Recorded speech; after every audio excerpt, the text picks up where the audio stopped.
গরম পড়তেই ত্বকের সমস্যা বাড়তে থাকে আর তৈলাক্ত ত্বকে এই সমস্যা আরও বেশি হয়।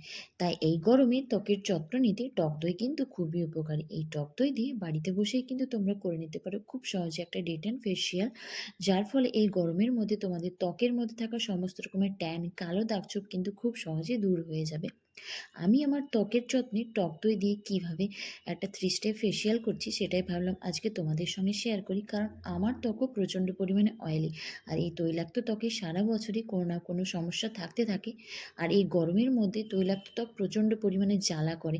এই টক দই আমাদের ত্বকের মধ্যে সেই জ্বালাভাব কিন্তু খুব সহজেই কমিয়ে দেয়। তো চলো বন্ধুরা, ঝটপট করে আজকের রেমেডিটা দেখে নাও। প্রথম স্টেপে আমি ফেসটাকে খুব ভালোভাবে স্ক্রাবিং করব। তার জন্য প্রথমে আমি আমার ফেসটাকে একটা টিস্যুর সাহায্যে খুব ভালোভাবে ক্লিন করে নিচ্ছি। যে কোনো রেমেডি ব্যবহার করার আগে ফেসটাকে তোমরা খুব ভালোভাবে ক্লিন করে নিতে পারো। তোমরা চাইলে ফেস ওয়াশও ব্যবহার করতে পারো। এরপর স্ক্রাবিং করার জন্য আমি নিচ্ছি এখানে 1 চামচ টক দই আর অল্প পরিমাণ চিনির দ্বারা সপ্তাহে 2 থেকে 3 দিন স্ক্রাবিং করা কিন্তু আমাদের ত্বকের জন্য যে কোনো কারোর কিন্তু খুবই প্রয়োজন। কারণ আমাদের ত্বকের মধ্যে যে ব্ল্যাক হেডস এবং হোয়াইট হেডসগুলো থাকে সেগুলো খুব সহজে দূর করে।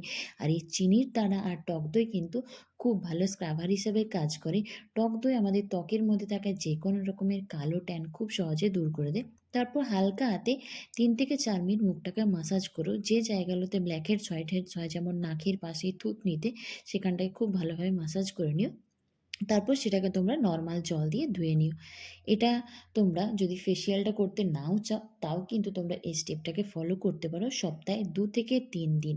একেক দিন বাদ দিয়ে দিয়ে, যেমন আজকে যদি তোমরা স্ক্রাবিং করো তার জন্য আরও 2 দিন পরে আরেকবার স্ক্রাবিং করে নিও।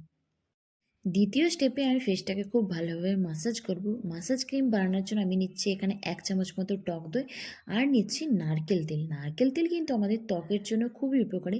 যাদের ত্বকের চামড়া কুঁকচে যাচ্ছে, তারা যদি ত্বকের চামড়াকে টান টান করতে চাও, তাহলে কিন্তু এই নারকেল তেল খুবই উপকারী। এছাড়াও যাদের ত্বকের মধ্যে ব্রণের কালো দাগছোপ কিছুতেই যাচ্ছে না, তারা রোজ রাতে অল্পখানি অ্যালোভেরা জেল আর এই নারকেল তেল মিশিয়ে মাখো।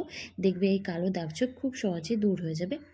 তারপর মুখটাকে খুব ভালোভাবে মাসাজ করবে, টান টান করে ওপরের দিকে মাসাজ করবে। যখন মাসাজ করবে তখন চেষ্টা করবে ওপরের দিকে হাতটাকে করে মাসাজ করা। আর মাসাজ করলে আমাদের মুখের মধ্যে ব্লাড সার্কুলেশন ভালো হয়। তার ফলেই কিন্তু আমাদের ত্বকের রং গ্লো করতে থাকে। কারণ আমাদের চামড়ার রং বা ত্বকের রঙকে কখনো কিন্তু ফর্সা করা সম্ভব নয়।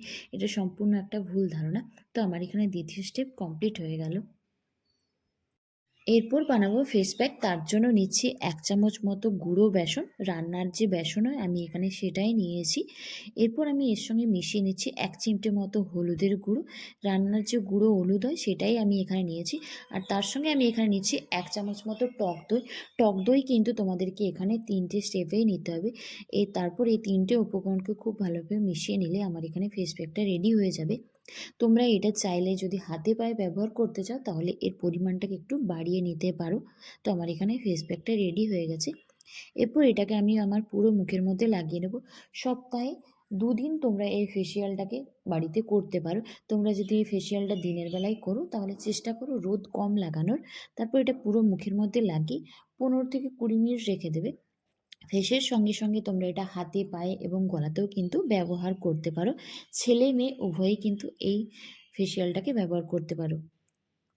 তো এটা আমার পুরো মুখের মধ্যে, গলার মধ্যে লাগানো হয়ে গেছে। তারপর এটা কিছুক্ষণ আমি শুকনো হবার জন্য রেখে দিয়েছিলাম। এরপর আমি এটাকে নর্মাল জল দিয়ে খুব সহজে দূর করে নেব। প্রথমে একটা টিস্যুর সাহায্যে ক্লিন করে নিচ্ছি, তারপর আমি এখানে নর্মাল জল ব্যবহার করব। তো এই ফেসিয়ালটা তোমরা অবশ্যই গরমের মধ্যে ট্রাই করে দেখো। আশা করি তোমরাও ফলাফল পাবে। সপ্তাহে 2 দিন তোমরা ব্যবহার করো। তোমাদের যখন সময় হবে দিনের বেলাতেও করতে পারো, রাতের বেলাতেও করতে পারো। দিনের বেলায় ব্যবহার করলে তোমরা অবশ্যই একটা সানস্ক্রিন ব্যবহার করে নিও। আর ফেসিয়ালটা করার পর যে কোনো ধরনের একটা টোনার এবং ময়েশ্চারাইজার কিন্তু ব্যবহার করতে ভুলো না। তো আমি এখানে টোনারের জন্য রোজ ওয়াটার ব্যবহার করছি। তোমরা তোমাদের পছন্দ মতো যে কোনো টোনার ব্যবহার করো। তো এটাই ছিল আজকের একটা ছোট্ট রেমেডি। তো চলো বন্ধুরা, আজকের মতো টাটা। সকলে খুব ভালো থেকো, সুস্থ থেকো।